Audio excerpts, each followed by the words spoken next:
क्या आप लोग जानते हैं कौन है वो? तो वो है IMF। वो कहते हैं कर्ज चाहिए तो बिजली महंगी करो, जवाब मिलता है ओके सर। वो कहते हैं कर्ज चाहिए तो पेट्रोल महंगा करो, तो जवाब मिलता है ओके सर।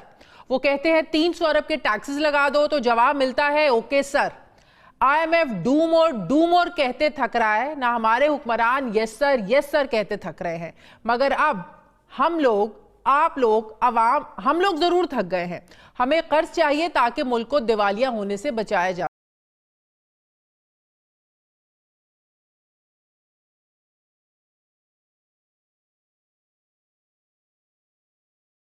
क्या आप लोग जानते हैं कौन है वो? तो वो है IMF। वो कहते हैं कर्ज चाहिए तो बिजली महंगी करो, जवाब मिलता है ओके सर।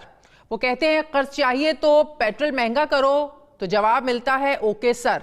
वो कहते हैं 300 अरब के टैक्सेस लगा दो, तो जवाब मिलता है okay sir. IMF do more कहते थक रहा है ना, हमारे हुक्मरान यस सर कहते थक रहे हैं। मगर अब हम लोग, आप लोग, अवाम, हम लोग जरूर थक गए हैं। हमें कर्ज चाहिए ताकि मुल्क को दिवालिया होने से बचाया जा सके। चंद दिन पहले IMF के नुमाइंदे पाकिस्तान में थे, लेकिन हम उन्हें स्टाफ लेवल मुआहदे के लिए भी मुतमईन नहीं कर पाए। उन्होंने हमारी हुकूमत के लेटर ऑफ इंटेंट LOI पर भी एतबार नहीं किया। फिर भी वजीर खजाना डार साहब ने बताया कि वो तो भाई मुतमईन होकर गए हैं, अब बस प्रोसीजरल डिले है जो अभी तक खत्म नहीं हो रहा। तो क्या वो झूठ था? डार साहब को वजीर खजाना इसलिए बनाया गया था कि वो मिफ्ता इस्माइल से ज्यादा तजुर्बेकार हैं। तो क्या ये झूठ था? डार साहब IMF को डील करने का वसी तजुर्बा रखते हैं, लेकिन यहाँ IMF तो हत्थे से उखड़ता ही जा रहा है। तो क्या वो झूठ था? डार साहब ने आते ही बुलंदो बांग दावों में कहा कि IMF के बगैर भी मईशत चला सकता हूं। तो क्या वो भी झूठ था? डार साहब ने फरमाया कि डॉलर की असल कीमत 200 रुपए से कम है और ये मसनूई कीमत है। तो क्या वो भी सब झूठ था? डार साहब आए और आते ही डॉलर चंद रुपए नीचे आया तो शादियाने बजाए गए। आज डॉलर तेजी से ट्रिपल सेंचुरी की तरफ जा रहा है। तो क्या वो इसहाक डार का जादू झूठ था? इत्तलात हैं कि इत्तेहादी हुकूमत की एक जमात यानी पाकिस्तान पीपल्स पार्टी इसहाक डार की जो परफॉर्मेंस है इस पर बिल्कुल खुश नहीं है, जिस पर डार साहब को घर भेजने की अफवाहें भी गर्दिश कर रहे हैं और कहा जा रहा है कि डार साहब को भी घर भेजा जाए। आज जब यही सवाल एक सहाफ़ी ने किया कि डार साहब आप इस्तीफा देने जा रहे हैं, जिस पर डार साहब ने फरमाया कि आपको मेरे काम से क्या तकलीफ है। सहाफ़ी और इसहाक डार के दरमियान क्या मुकालमा हुआ, जरा सुनिए। 4 बजे 10 मिनट, 4 बजे 10 मिनट पे 4 बजे 10 मिनट पे 10 मिनट पे इस्तीफा देने जा रहे हैं। आपको तकलीफ है मेरे को काम करने में? सर तकलीफ नहीं है, आपसे सवाल किया कि चले भाई आप सवाल कर रहे हैं आपके इस्तीफे से मुतल्लिक जो है बातें हो रही है, तो इस वजह से आप तरदीद ही कर दें। आप 4 बजे 10 मिनट में तशरीफ लाएं फिर बात हो। नाज़रीन, इसहाक डार का काश यही सवाल आवाम से भी कर लें कि मेरे काम से उनको क्या तकलीफ है, उनके सियासी फैसलों की मुल्क और मईशत क्या कीमत अदा कर रहे हैं। महंगाई की चक्की में पिसती आवाम के लिए 2 वक्त की बजाय अब 1 वक्त की रोटी भी पूरा करना मुश्किल हो गया है। पूछते हैं कि तकलीफ क्या है? 4 महीनों तक IMF को आंखें दिखाने और फिर यकदम ढेर होने से कौमी ज़र मुबादला के जो ज़खायर हैं ये खाली हो चुके हैं। फिर भी पूछते हैं कि तकलीफ क्या है? LCs न खुलने से छोटी बड़ी सनतें बंद हो रही हैं और ये पूछते हैं कि तकलीफ क्या है? मुल्क में रोजगार नहीं है, लोग बैरून मुल्क फरार होते समंदरों में जाने दे रहे हैं और डार साहब पूछते हैं कि तकलीफ क्या है? रुपए की बेकदरी का आलम यह है कि नोटों की बोरी लाएं तो डॉलर मिलता है। फिर भी पूछते हैं कि तकलीफ क्या है? लगता है वाकई मुल्क के जो वजीर खजाना हैं उनको आवाम की मुश्किलात का अंदाजा नहीं, वरना आज की प्रेस कॉन्फ्रेंस में लाजमी बताते कि IMF मान क्यों नहीं रहा। इसहाक डार आज भी सारी खराबियों का जिम्मेदार इमरान खान को ही ठहराते हैं। सुनिए जरा। नवाब न्याजी साहब की हुकूमत ने बेड़ा गर्क कर दिया था। वो फैसला काबिल सताइश है कि जी अपनी सियासत के ऊपर रियासत को तरजीह दी। ये कहना कि हर वक्त जी डिफॉल्ट हो चुका है, डिफॉल्ट होगा, अल्लाह के फल से ना डिफॉल्ट हुआ है ना डिफॉल्ट होगा। उनकी सिर्फ ये है कि जी मैंने कैसे क्रिटिसाइज करने और मैंने कैसी अपॉर्चुनिटी घटिया सियासत करके मैंने पाकिस्तान को नुकसान पहुंचाना। फिर मैंने तो नहीं कहा, जो उनके लाने वाले थे उन्होंने कहा कि अगर ये रह जाते तो ये पाकिस्तान खतरे से खाली नहीं था। अब नाज़रीन सवाल ये उठ रहे हैं कि क्या हुकूमत ब्लेम गेम से मुल्क की मईशत को ठीक करना चाहती है? क्या रियासत बचाओ का नारा महज इक़्तिदार के मजे लेने के लिए लगाया गया था? अगर IMF नहीं मानता तो क्या होगा? कर्ज प्रोग्राम की बहाली में अब कौन सी रुकावटें हायल हैं? सारी तो शराइत मानी जा रही हैं। क्या मिसाके मईशत ही मुल्क को बहरानों से निकाल सकता है? मैं बात करूंगी माहिर मौशियात डॉक्टर इकरामुल हक साहब मुझे ज्वाइन कर रहे हैं। अस्सलाम वालेकुम, बहुत बहुत शुक्रिया डॉक्टर साहब आपका।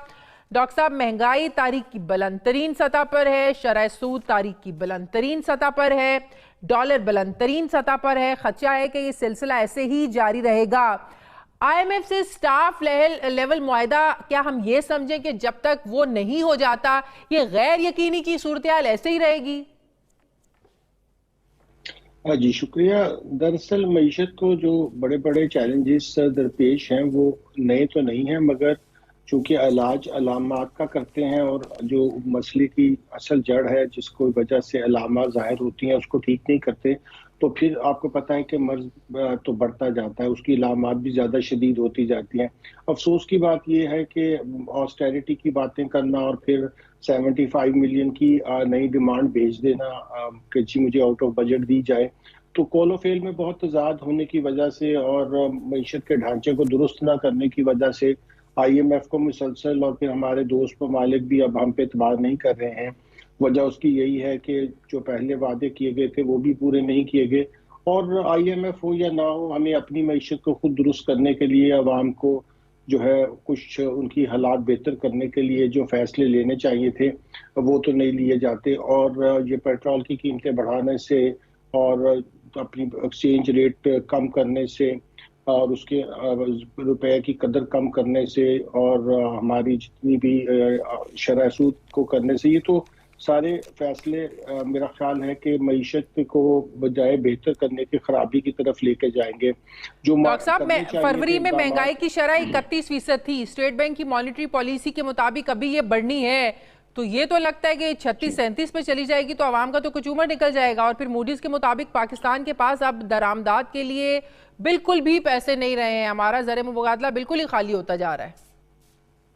सही फरमाया आपने। इसी तरफ मैं इशारा कर रहा था जी जी इसी तरफ इशारा कर रहा था कि जितने भी सिम्टम्स हो सकते हैं, यानी कि जो अलामात हैं मर्ज की, वो अपनी शिद्दत इख्तियार करती जा रही हैं। अब जाहिर है कि उसका इलाज अलामात का इलाज तो नहीं होगा, बल्कि अगर मर्ज का इलाज किया जाए कि जिसकी वजह से ये इम्बैलेंसेस और ये हम अशारिये देखते हैं उसको कैसे ठीक किया जाए, तो उसकी तरफ मेरा ख्याल है कि किसी भी जानिब से कोई ख़ास किस्म की जो इक़दामात जो वाकई उसको बेहतर कर सकते हैं, जैसे हम अपने अनप्रोडक्टिव जितने सेक्टर के खर्चाजात थे उनको 30% कम करते हैं, जो मिनिस्ट्रियाँ डबल बना रखी हैं उनको ख़त्म करते हैं, जो बहुत बड़ा गवर्नमेंट का साइज़ आपने देखा ये तारीख का सबसे बड़ा गवर्नमेंट का साइज़ भी है, बाकी शायद तो आपने तारीख के सबसे बड़े दिखाए हैं हमें और वो सबको पता भी हैं, तो उसकी तरफ कोई तवज्जो नहीं। टैक्सेस के निज़ाम के अंदर आवाम के ऊपर 18% सेल टैक्स लगाना और इंडायरेक्ट टैक्स लगाना मईशत को तबाह करने के मुतरादिफ है, मगर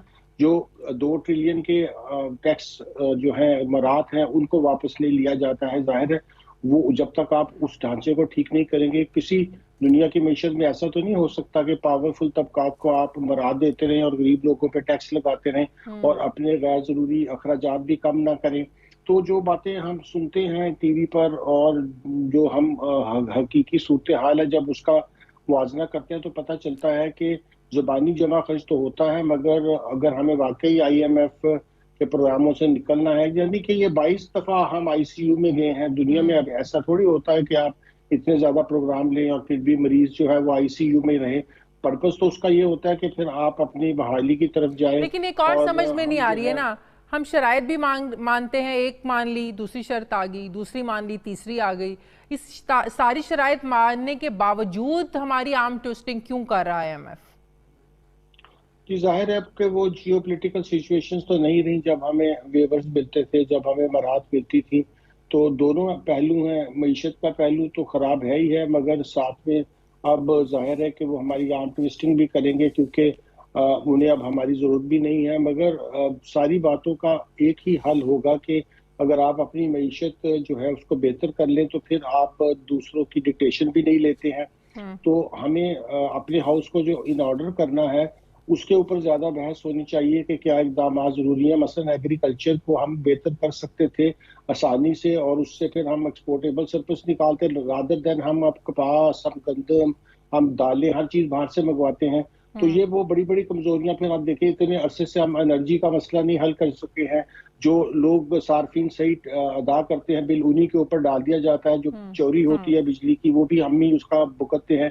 इसी तरह ही जो टैक्स गुजार हैं, जब वो टैक्स अदा कर रहे हैं तो सैलरी वाला तो अब 35% भी टैक्स दे रहा है जिसकी हाईएस्ट सैलरी है, और ताजर जो है वो टैक्स देने के मूड आपको में लगता है नहीं ये है। जो कमर्शियल तो बैंक्स सारी हैं ये हुकूमत से ताउन करेंगे? 8 मार्च को 1800 अरब जो इन्होंने उठाना है, ये किस रेट पे कमर्शियल बैंक्स इनको देंगे? कमर्शियल बैंक ने तो फरवरी में 20% आपसे ज्यादा ही चार्ज करना शुरू कर दिया था, उन्होंने तो 20% पहले ही लगा दिया था। तो अब किस रेट पे इनको पैसे मिलेंगे, या कमर्शियल बैंक्स को भी झुकना पड़ेगा थोड़ा सा? अभी देखिए, मार्केट की फोर्सेस को तो आप नहीं झुका सकते हैं, क्योंकि उनका एक्सपोजर भी बहुत ज्यादा जो है वो गवर्नमेंट सिक्योरिटीज पे अगर जाएगा। और दूसरी तरफ आप देख रहे हैं कि जो लोगों कर्जे ले चुके हैं वो भी अदायगियां ना कर पाए, तो नॉन परफॉर्मिंग लोन्स भी बढ़ जाएंगे, ना दहिंदगान की तादाद भी बढ़ जाएगी। नया तो कर्जा कोई लेकर अब इस रेट पे, अगर गवर्नमेंट का रेट 20 है तो 25 पे लेकर कौन कारोबार कर सकेगा? तो एक तरफ तो जो थोड़ी बहुत उम्मीद थी वो भी खत्म हो जाएगी। इंपोर्ट्स हम कर नहीं पा रहे हैं, जाहिर है हमारी एक्सपोर्ट्स भी इंपोर्ट की वजह से होती हैं। तो और पूरी ऐसी मईशत अगर का रुपया गिरता रहा ऑयल तो दरअसल और महंगा हो जाएगा ना डॉक्टर साहब?